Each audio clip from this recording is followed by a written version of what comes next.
Tonight's topic is Shamatha and Vipassana, or calm abiding and profound insight. And rather than teaching the practices, the kind of point of this is to teach the context and the purpose. Like, why would you want to do that? Why is Namchak always emphasizing that and doing programs based on those two practices?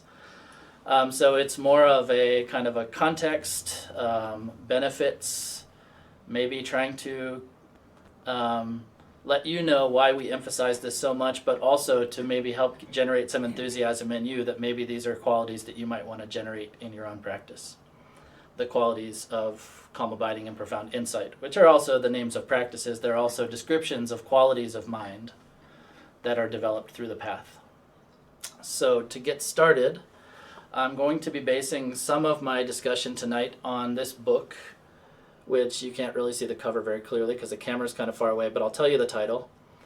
It is The Distilled Nectar of the Lips of the Lama, the Lord Protector Manjushri, The Way to Develop Calm Abiding and Profound Insight. And Rachel has posted a link to that book in the chat there if you want to check that out. So anyway, this is a book that was composed by Gochen Tukulsangak Rinpoche, who is the spiritual director and kind of head teacher, head lama of this Namchak tradition.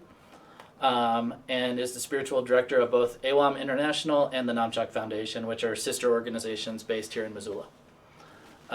So this book is the book that we use as the basis for our 2-year Calm Abiding and Profound Insight program called Walking the Path. So I'm going to use some quotes from this to talk about the topic tonight. And so I'm going to start with a quote, which is actually from Shantideva, from a text called The Way of the Bodhisattva, or the Bodhacharya Avatara. So that is a text that is taught in almost every Tibetan tradition. It's one of the fundamental texts of Mahayana Buddhism. And in that, it mainly talks about the qualities of bodhicitta, which is the mind of enlightenment, the intention to gain liberation, to gain the state of Buddhahood in order to be of most benefit to all sentient beings, or you could state that another way, the intention to free all beings from suffering and bring everyone to the state of enlightenment. So that attitude is the attitude that I am trying to bring to sharing these teachings with you, and I would encourage you also to generate that same intention in listening to these teachings. So anyway, that text from Shantideva, The Way of the Bodhisattva, says in the section on meditative concentration, understanding that profound insight grounded in excellent calm abiding completely overcomes afflictive mental states. One should first seek calm abiding. And so, what Shantideva is saying there is that profound insight has to be grounded in calm abiding. And if those two are joined together, then you can overcome the afflictive mental states. Attachment, aversion, ignorance, jealousy, pride. Those are what are called the 5 poisons in Buddhism. And, Buddha often talked about how there are 84,000 afflictive states of mind, different kind of spectrums or different kind of range of emotions or range of afflictions. And when we use the word affliction in Buddhism, we mean something that is obscuring you from your true nature, something that is obscuring you from truth or reality, something like that. Another way to talk about affliction is something that is harmful to you and potentially which will result in harm to others. And so the whole Buddhist path is meant to overcome those afflictive states and bring you into a state of presence with, or recognition of, or realization of your true nature. Sometimes in Buddhist texts we'll talk about the nature of reality as if it's some external thing. In the Nyingma tradition and our tradition, and it's not only in our tradition, but the emphasis in our tradition is often talked about not just talking about the reality of some external world or some abstract other thing that you are perceiving, but your true nature, the nature of your own mind. And so by these two practices, that's kind of how you can get there, to that state of recognition of or full realization of the nature of your mind. And those two are interconnected. So like Shantideva said here, that profound insight, so the insight is the recognition or the realization of reality. But he said that has to be grounded in calm abiding. The reason why he says it has to be grounded in calm abiding, so I'll read some more from this text, but it's essentially that you have to have that recognition, that insight has to become stabilized for it to be powerful enough to overcome the afflictions. So one thing that we should think about first when we're talking about these so-called afflictions or afflictive states is that they're habits. They are habitual patterns. And just knowing that a habit is bad for you isn't enough to overcome the habit. Or just knowing that the opposite of that habit is actually true or real, and the habit is something false or harmful or distracting or separating you from what's real, just knowing that alone isn't enough to overcome the habit. So that's why you have to have the stability that comes from calm abiding. So I'll give you a little bit more from the text here. And so he says, this is Tokusan Rinpoche in his book. He says, in this regard, profound insight that lacks a stable degree of calm abiding is unclear, like a lamp flickering in the wind. It doesn't last for long, and so cannot overcome obscurations. No matter how exceptional such inquiry through profound insight might be, it cannot go beyond the causes of conditioned existence. So what that means, it cannot go beyond the causes of conditioned existence, is that it can't overcome this process of cause and effect, which is keeping you in this process of negative habituation to afflictive thoughts and emotions. So if there isn't this sense of stability, if there isn't a stability backing up your insight, and just to give a little more context, what that insight could be on some levels could start with just an intellectual understanding. Like I'll give you a practical example with impermanence. So it's, the Buddha says that one of the main kind of things that we need to overcome is our belief that everything is permanent, that it's unchanging, that it's fixed. And so to overcome that, we learn about the principle of impermanence. And then we meditate on the idea of impermanence. So just learning that things are impermanent, and there's all kinds of reasons why things are impermanent that you could learn through Buddhist texts, like everything is impermanent because it was created through causes and conditions. Everything is impermanent because on a more coarse level, at some point, it will cease to exist. On a more subtle level, we talk about momentary or subtle impermanence versus coarse impermanence. So in the text, you'll learn about both of those aspects. Coarse impermanence means at some point, something didn't previously exist. Some causes and conditions came together to bring it into existence. So first of all, that's one aspect of its impermanence, that it didn't exist and now it does. So it hasn't always been there. It hasn't always been the case. Another part of this coarse impermanence is that at some point it will no longer exist. Like, for example, I was born through certain causes and conditions, through my parents having sex, through the whole pregnancy being supported and nurtured, and then I came into being. At some point I will die. It's inevitable. So that's coarse impermanence. I didn't exist. I did exist. At some point I will no longer exist.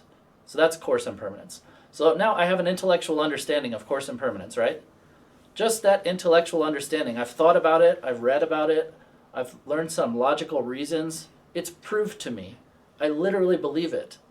I still haven't overcome the habit to seeing everything as permanent. I have to meditate on that to overcome the habitual pattern of believing that it's permanent, that I'm permanent. And a lot of our afflictions, our afflictive states, come from an innate grasping that everything is permanent, that our self is permanent, that our body is permanent, even if we logically know it's not. Our innate grasping towards all the objects of our experience, our self, objects in the outer world, the people that we interact with, is having this kind of innate fixation or grasping that everything is permanent. Not only is it permanent, but it exists in and of itself, separate from causality. And so that's what the Buddha calls the belief in true existence and the belief in permanence. And those are two of the main kind of obscurations to being in a state of reality, or recognizing or realizing the ultimate truth, or your nature, your own true nature, your Buddha nature, various terms for that in different levels of teachings. So what I'm getting at is that you have to first gain the intellectual understanding. So you get that through some process of inquiry, some kind of study, learning with a teacher, reading some books. But then if you don't meditate on that, then it's not enough to just see that truth and then expect that to overcome the habit. Now, coming back to this example of the candle flickering in the wind, if, let's say that we have a candle sitting in the middle of a dark room, and there's a wind blowing through that room, the candle's flickering so much that it's not illuminating the room well enough to see clearly. And not only is that the case, but eventually that wind could just blow the candle out altogether. It's not illuminating anything. So to take that example to our meditation, what that's indicating is that flickering candle is our insight. So the candle is illuminated, like it in and of itself is bright. But that brightness isn't enough to overcome the darkness because it's unstable. And so if we had this sense of stability brought about through calm abiding meditation, which is a kind of concentration meditation. So first I'm just going to tell you the difference and connection between the two, and then I'll talk about them individually a little bit more about how you would develop them. But the point is that by developing the stability through calm abiding, you are putting out the wind, which is going to potentially blow out your candle. Without that wind, your candle can fully illuminate the entire room and you can see things clearly. Another example that Namchak Rinpoche likes to use is, let's say you're looking at a beautiful painting, but you're blinking, like rapid fire blinking. You never really get a good look at the entire picture. You never really can appreciate the full beauty of that picture. And that's kind of what it's like to have a insight. You are seeing it, and with each of those little flicks, maybe you're seeing it clearly in its totality, but it's not enough to put together a really accurate picture of what you're seeing. So similarly, even if you've done the most perfect inquiry, so Tulku Sangak said here, no matter how exceptional such inquiry through profound insight might be, he means no matter how accurate your intellectual understanding through some logical analysis, through some study, no matter how perfect your understanding intellectually is of reality, of truth, of the idea of selflessness, emptiness, impermanence, whatever the kind of level of philosophy you're trying to embody is, if you have not stabilized your mind through calm abiding, then it's just going to be like this little flicker that doesn't stabilize enough to overcome the habitual patterns. So, another quote that comes from, it's not in this book, but that comes from that same text, The Way of the Bodhisattva of Shantideva. He's talking about habituation and how we overcome habituation. And he's talking more about the topic of emptiness and selflessness, but I'm going to apply it to impermanence. So he says that to overcome our habitual patterns for believing in permanence, we have to build a habit of seeing impermanence. So you're kind of replacing one mistaken habit with a more accurate habit. One more clear thing to understand about the ultimate purpose of Buddhism is that the purpose is not to create habits. But at first, you kind of have to correct some habits to overcome the negative habits to help you see more clearly to ultimately go beyond all habits. That's another kind of complicated aspect of Buddhism. Some people might think that Buddhism is about generating good karma and abandoning bad karma, but ultimately, anything that is karma is habituation. Habituation is obscuring you from being in a state of genuine, pure, just being in your nature. You are somehow moving outside of that into a fabricated, habituated state, you're no longer, if you are in a state of habit, which is what karma is kind of a process of propelling habits, then you're still not fully enlightened, I guess would be the idea, or you're not fully stabilized in your own true nature, in your own Buddha nature. So in the beginning, it's important to create habits which overcome the negative habits, but ultimately the purpose is not to create habits. Let's just leave it at that. That's kind of a complicated philosophical topic, and I didn't even mean to bring that up in this topic. I got sidetracked. It's an important point because you could mistake that the purpose of Buddhism is just to create more habits, good habits. And at first, it is important to create good habits, to overcome the bad habits. But ultimate purpose is not habit. Okay, let's drop that. Sorry. Okay.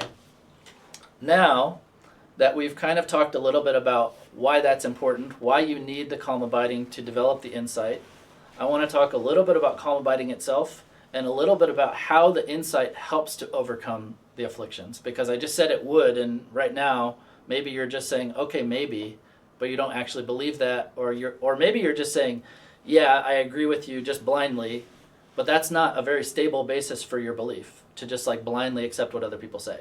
So you should understand the reasoning. You should understand with some good kind of purposeful, meaningful kind of logical reason why you might want to apply yourself in these practices. So I want to try and share some of that.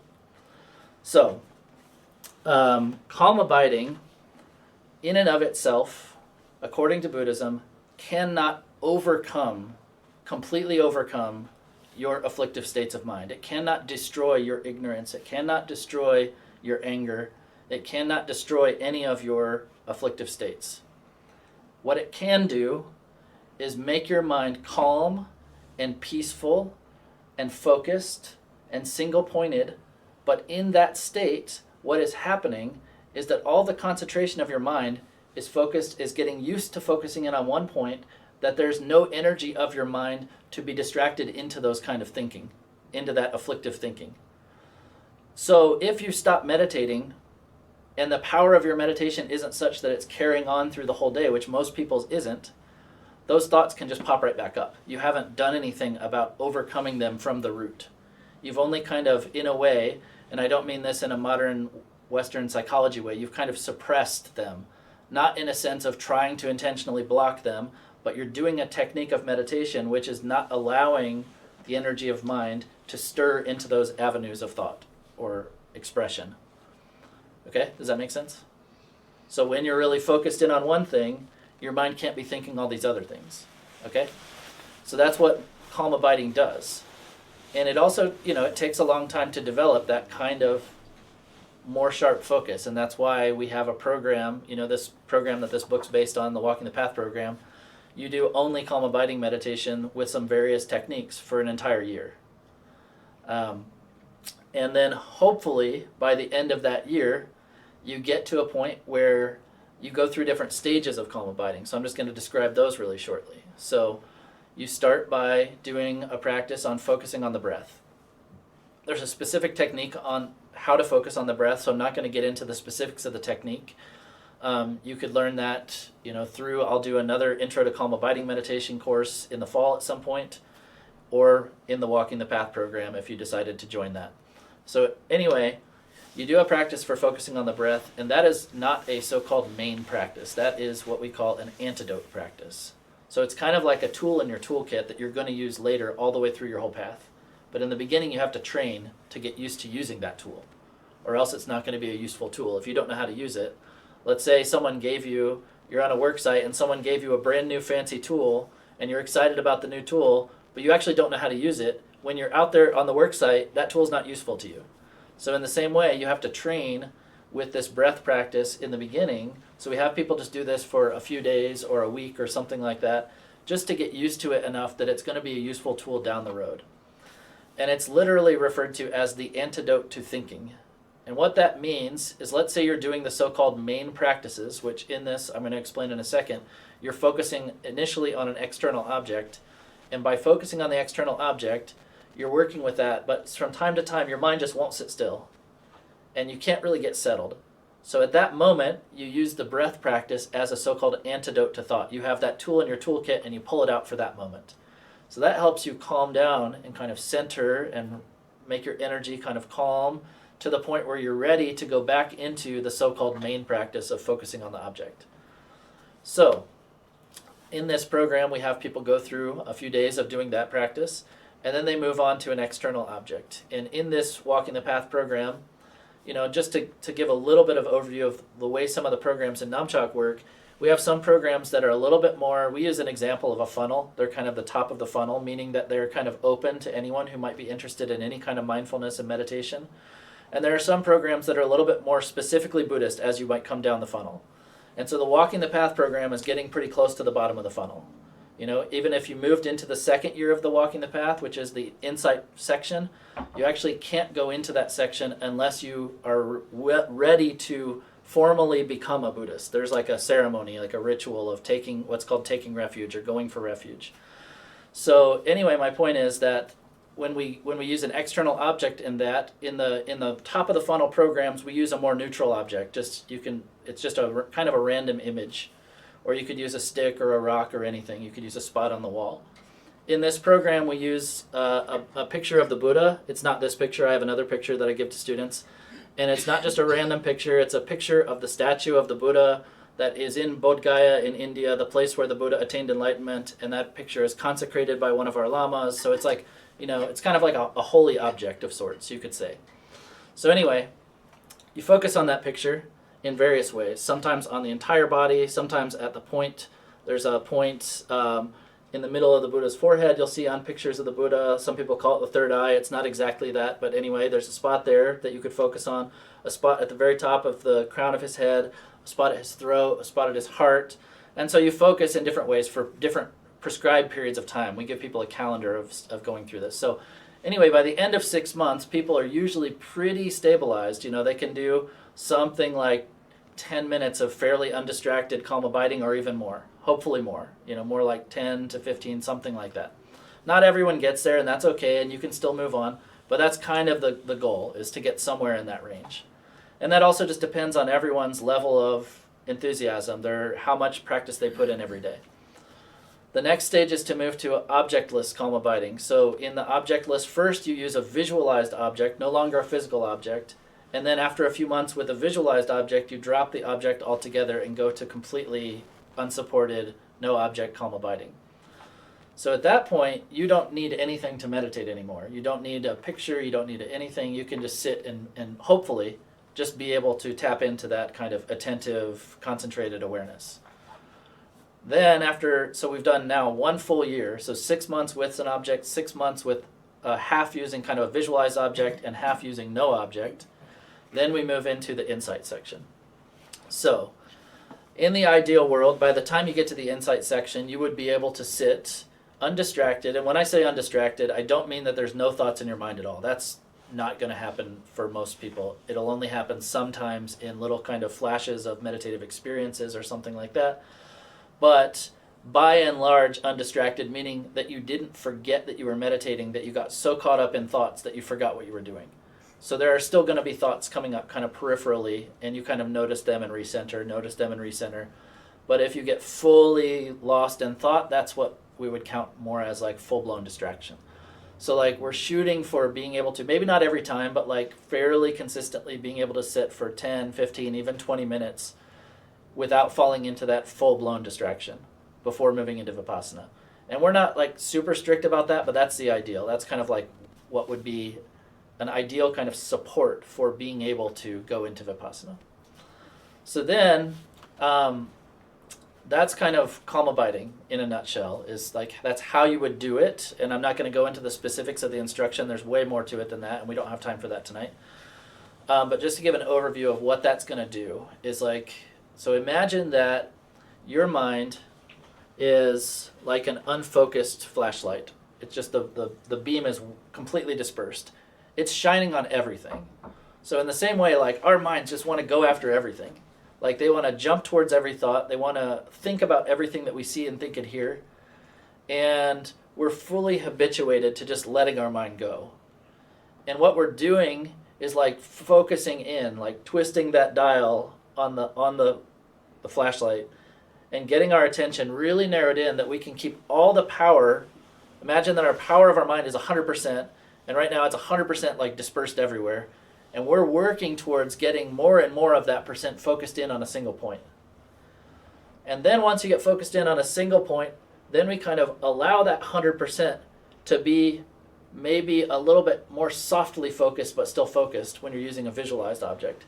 And then even more softly focused but still focused when you use no object. And what I mean by softly focused is that it doesn't require as much tension in your mind.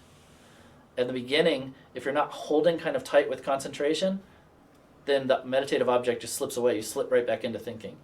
But as you go further and further, it requires less and less tension in your mind to hold yourself or to kind of maintain that state of calm abiding or focused concentration.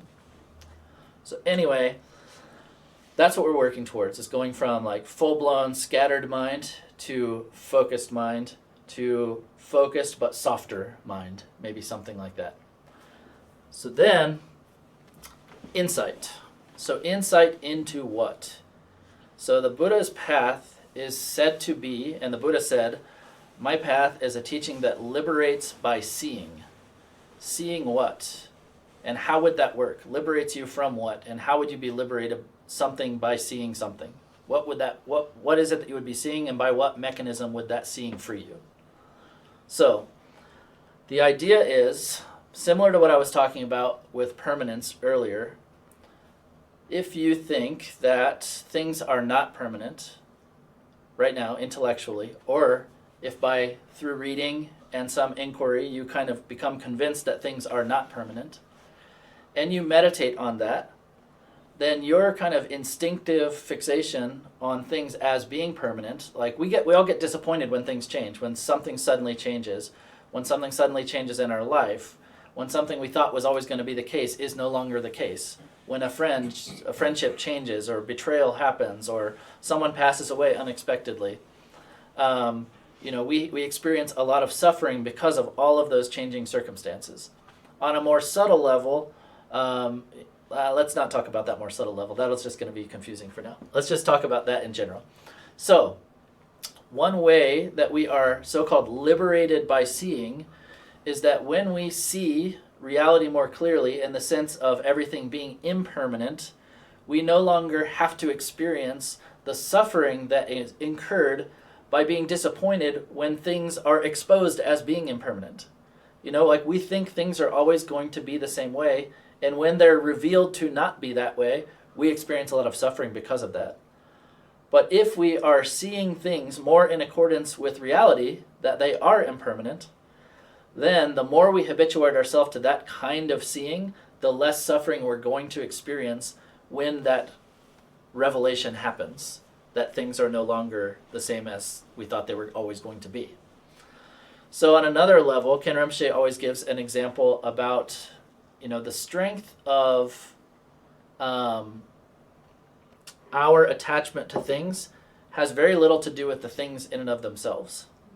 It has to do with kind of the importance that our minds place on things and the stories that we tell ourselves about the things. So on a philosophical level, not only do we think that the things themselves are kind of truly existent, and there's a lot of philosophical ways of talking about this, like in a lot of the texts it says that the way that our mind kind of instinctively thinks about our sense of self, as well as all of the objects of our experience, is as if they are singular, independently existent, and permanent. So singular meaning that they're not composed of all kinds of parts. Independently existent meaning that they don't depend upon causes and conditions for their existence. Permanent, what I was just talking about before, that they're not only not subject to impermanence on a course level, but also that they're actually changing from moment to moment. So I didn't talk about that level of subtle impermanence earlier. I meant to, but basically it's like if you look at yourself in the mirror every day, it's kind of hard to see the changes. But if you look at a picture of yourself from 10 years ago, it's easy to see the change. But that change didn't happen overnight. It was happening moment to moment to moment. You're aging, your body's change, decay, or strengthening, weakening, all of those things. Your body is in a constant state of change from every single millisecond, every moment to moment. That's what's called subtle impermanence. So we like to think, oh man, I got so old, and we think it just happened overnight, but it was happening the entire time. It's just something that when you look in the mirror every day, you don't notice that you got older from 2 days ago or from even an hour ago, but you are. That's just the reality. So that's subtle impermanence. Anyway, so that's just another aspect of, I was saying there's those three types of kind of what we would call a misapprehension of reality. Seeing things as if they are singular, seeing things as if they exist independently, and seeing things as if they were permanent. So because of those, we think that this thing is real, it's permanent, it's always going to be this way, and it exists in and of itself, and yeah. So then I could have a whole nother layer of fixation on this because it was a special gift to me from someone. Now I have a lot of attachment to this, and if it got stolen, if it got broken, I've got this whole story in my head about why it's so important, and I'm going to suffer because of that. So coming back around to this, the entire Buddhist path is to alleviate suffering through seeing reality more clearly. So if you could see that this not only doesn't exist in and of itself, that it's impermanent, that it's made up of parts, it's not singularly, independently existing, and that all the importance I place on it, of course, you can still be a Buddhist and still appreciate gifts and appreciate something, and even maybe feel a little bit of like a pang of loss when something gets lost, but you're not going to be like so upset that you get pissed off and start yelling at people, you know? I mean, ultimately, like someone who's on a high level of realization like a Buddha, no matter how precious the gift was, if it breaks, they'll say, it broke. No emotional reaction at all. Maybe that sounds robotic to you. I don't know. I would say that most practitioners that are on a higher level would still acknowledge that it got lost, maybe even acknowledge a little feeling of the loss, but not have it affect them in a way that is in any way overtly could be seen as afflictive or suffering. Just like in that moment there's an acknowledgement, and in the next moment they're able to let it go. So that's kind of what's meant by liberation through seeing. And so there's a whole process of different practices of Vipassana, or profound insight. So the word Vipassana, fortunately or not, I don't know, has become kind of a name of a specific Buddhist school or Buddhist retreat, which teaches a very particular version of Vipassana meditation. And people think in the West, a lot of people think that is Vipassana. It is Vipassana, but that's not the only Vipassana. There are lots of different Vipassana techniques. So there are something called Vipassana meditation centers. And just for clarity, they are teaching Vipassana. It is a particular style of Myanmar Buddhism's style of teaching Vipassana meditation. But that's not the only Vipassana meditation. And their meditation technique for Vipassana is completely dissimilar from the style of meditation that we do. So anyway, I just want to make that clear, that you might see a lot of things, Vipassana meditation center, Vipassana retreat. It's not going to be the same thing. There are lots of different ways that Vipassana is taught, whether in Theravada Buddhism, Mahayana Buddhism, Vajrayana Buddhism, all these different ways. So, in this text, and in our program, it's primarily taught from a very Mahayana Buddhist perspective, just not really mixed with Tantric Buddhism. And so anyway, that's it's going to talk, I guess the main distinction that I would make between a so-called Theravada version of insight or Vipassana meditation versus a Mahayana version is that often the emphasis in Theravada insight meditation is on impermanence, the selflessness of a person, individual selflessness, and kind of recognizing and acknowledging suffering and change in terms of impermanence.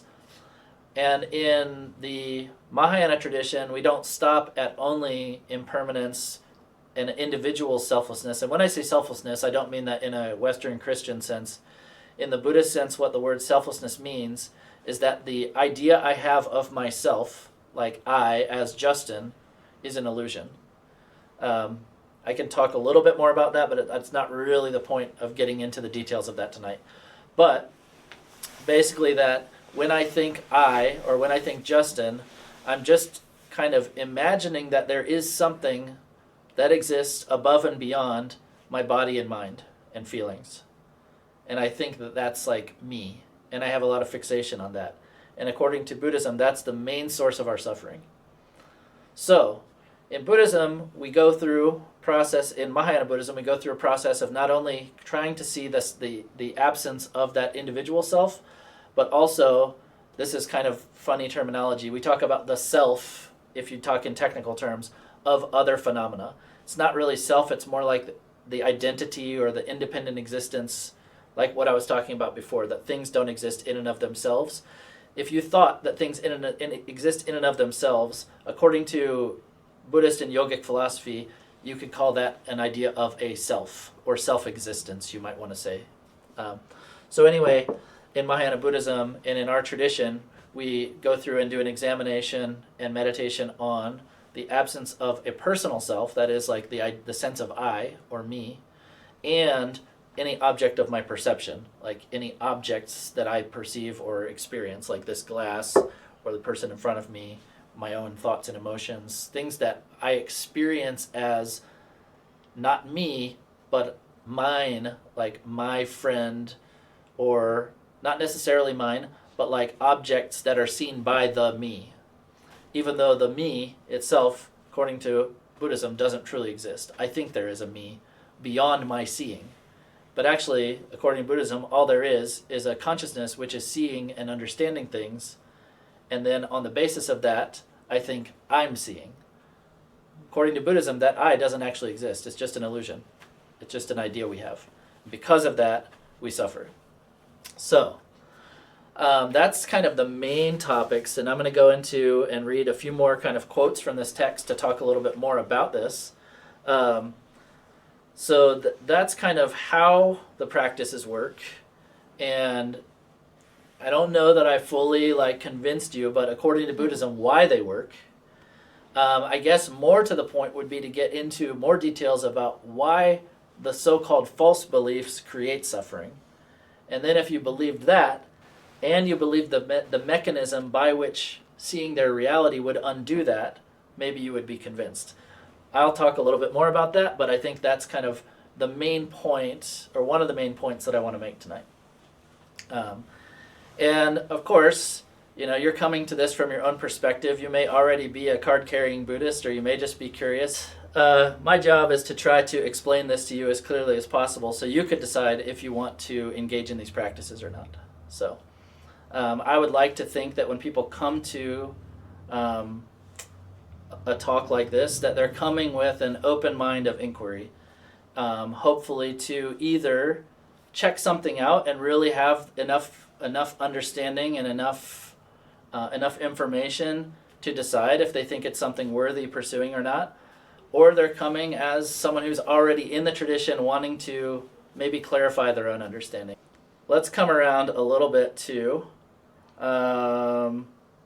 there's some quotes in this text from Mipam Rinpoche, who is another famous teacher in the Nyingma tradition. So a little bit of background, not to get too deep in the weeds here, but in the Tibetan Buddhist tradition, there are 4 main schools.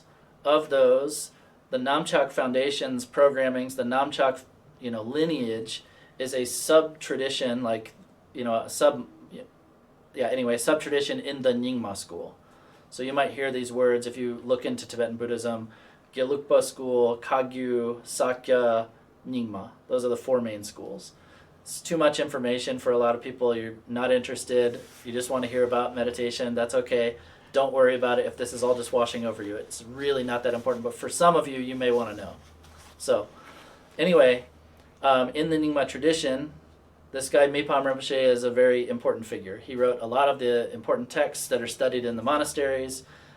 He wrote the main text that Tupasanik Rinpoche based this book upon. This is a condensation of a really big book to make it easier for teaching in the West. So, in this book, he talks about this as, he says, the beginningless patterns of negative habituation are like tightly rolled paper. So initially, make one pointed effort, assiduously and with determination. Do you have a piece of paper? I can get one.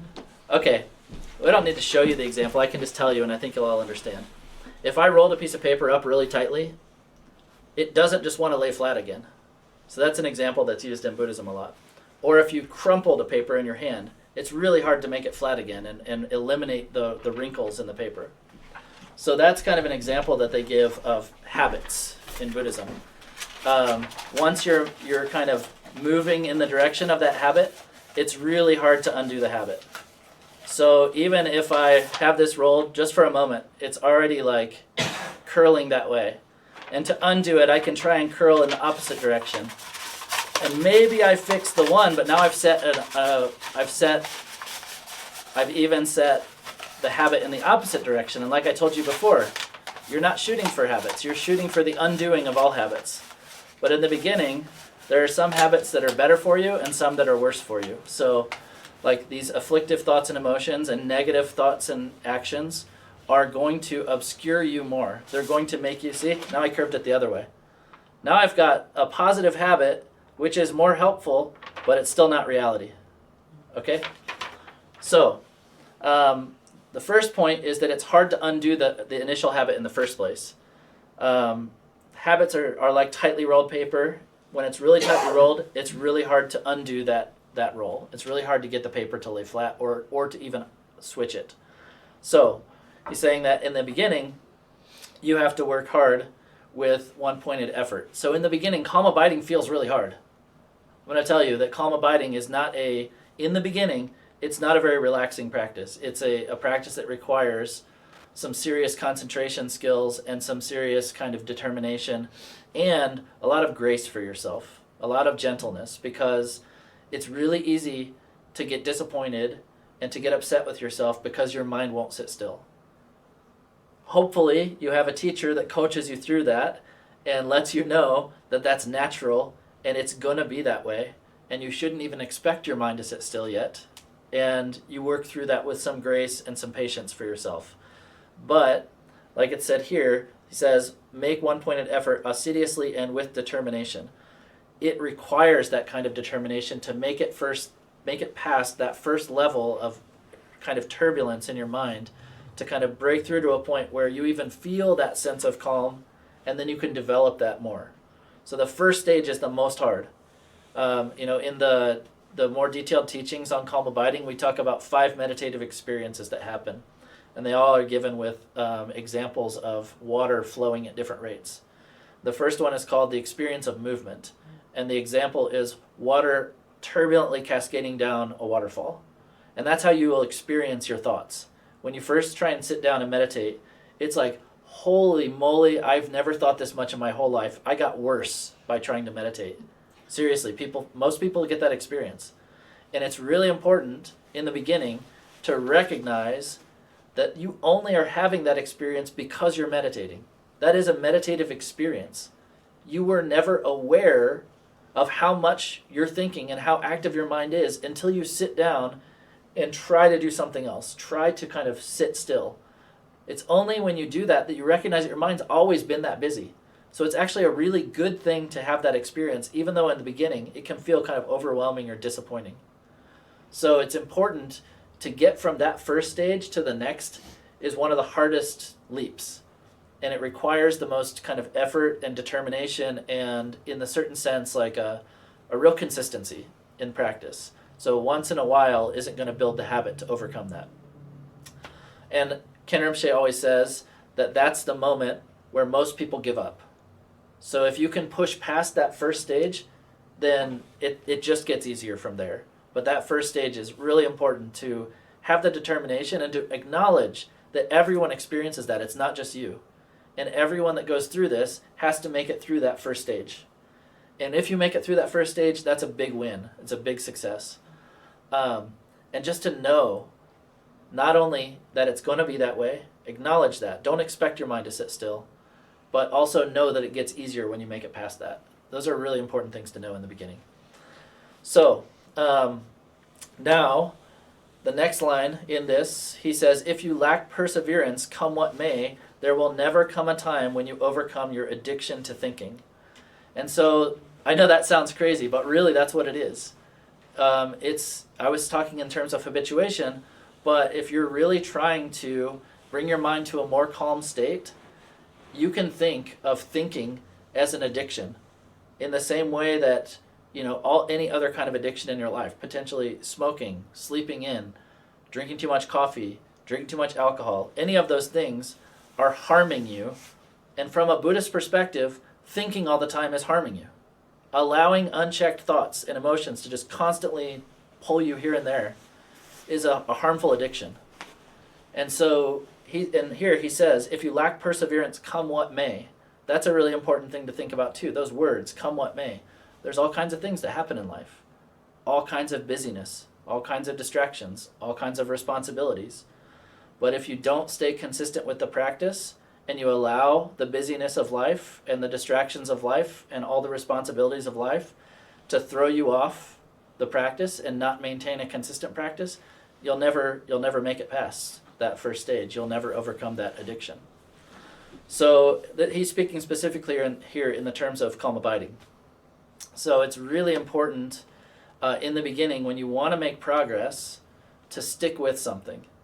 And this is a side point, but it's connected to this. I know a lot of people these days like to meditate with apps.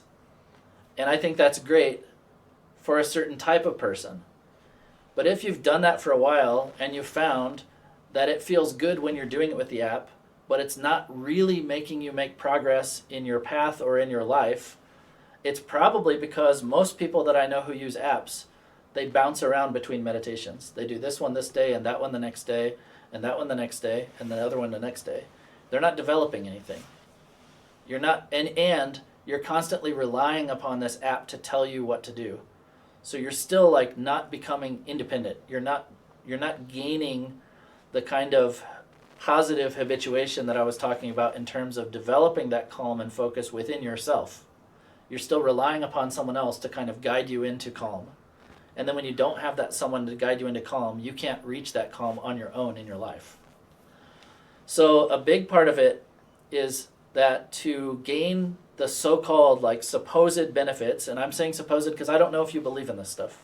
I'm just going to put it out there like that. I believe that these practices have these benefits. I believe not only because I believe for whatever reasons through years of study and practice, I believe in the words and teachings of the Buddha. I've also gained experiences which accord with what the things that are mentioned in these texts. And so that has led me, could you close that? Yeah. That has led me, sorry, I'm getting blasted in the eyes with sun here. Oh, I'm getting bubbles coming up too. We got Zoom special features here. So that has led me to have more and more trust and conviction in the teachings because things have worked the way that they're described in the texts. So anyway, if you want to gain the qualities that are talked about in these teachings, you have to follow through with a technique to the level or to the extent to which it could even bring those kind of results. And just doing a little bit of this and a little bit of that, you're never developing one thing to the point that you're developing it to the point where you gain the result of that one thing. So what I mean by that is, let's say today I do a loving kindness meditation. Tomorrow I do a compassion meditation. Day 3 I do a impermanence meditation. And on day 4 I do a calm abiding meditation. And I keep jumping around like that. I'm never actually putting enough effort or developing the kind of positive habits of developing the qualities of any of those. So I think we've all experienced this in other aspects of our life, the jack of all trades and master of none kind of thing. And to really gain the qualities of the so-called qualities, or the, mentioned in the text qualities of peace of mind, concentration, focus, liberation from afflictive states, enlightenment, all these kind of things that are talked about, from something as simple as calming down to becoming a fully enlightened Buddha. To gain any of those results, you have to follow through with the technique that supposedly brings those results. So if you just want calmness of mind or concentration, then you need to practice calm abiding to the extent that it's actually going to bring you to that point. And that requires some determination. That requires follow through. Ken Rinpoche always quotes this one text, and I don't remember who said this anyway, but he says, anything that you do, you should follow it through until you gain the result that you were hoping for in doing that thing. So like doing something but not following through with anything in life, I would say this universally applies, but not following through to the extent that you gain the result, which is the reason why you started doing it in the first place, is a waste of time. So if the goal is peace of mind, or if the goal is insight into the nature of reality, you need to look, what are the causes that are going to develop that, and how can I implement those causes? And so what I'm trying to communicate to you is that these are the causes, calm abiding and insight, are the causes for gaining stability, and then that stability will stabilize an insight that could help liberate you from suffering. To go on another level, for those of you, some of you might already be involved with some other aspects of Buddhist practice. Like, for example, in Vajrayana Buddhist practice, Tantric Buddhism, we have a lot of visualization practices, mantra practices, those kind of things. I would say a large percentage of people who are practicing in the Vajrayana tradition never took the time to develop meditative stability through calm abiding or the insight through Vipassana, and are now very distractedly imagining that they are a Buddha and reciting mantras with a very distracted mind.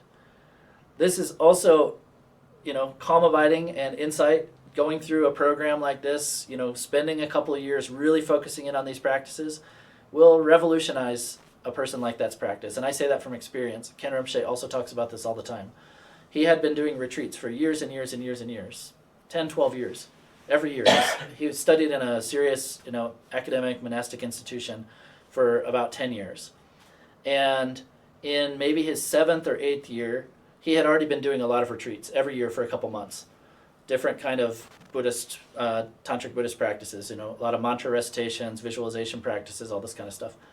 And then somewhere in his 7th year, something like that, he started receiving personal one-on-one teachings with Kyabje Penna Rinpoche, who was one of Ken Rinpoche's first main teachers. And he was giving him one-on-one instruction on calm abiding. Took him through a whole process of calm abiding.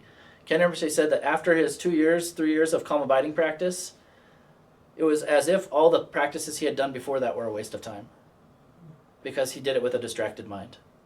And I got the same experience from myself. I kind of went through that same mentorship with Ken Rinpoche. I had been doing a lot of practice for a decade, more than a decade, before I met Ken Rinpoche, and then he had me go through this process of a couple years of calm abiding practice. Night and day difference for me as well. So I just say this to encourage people, even if you're further down the path and you've already been taking empowerments and you've been doing some tantric practice, whatever, it's well worth your time to invest in developing the concentrated kind of state of calm abiding.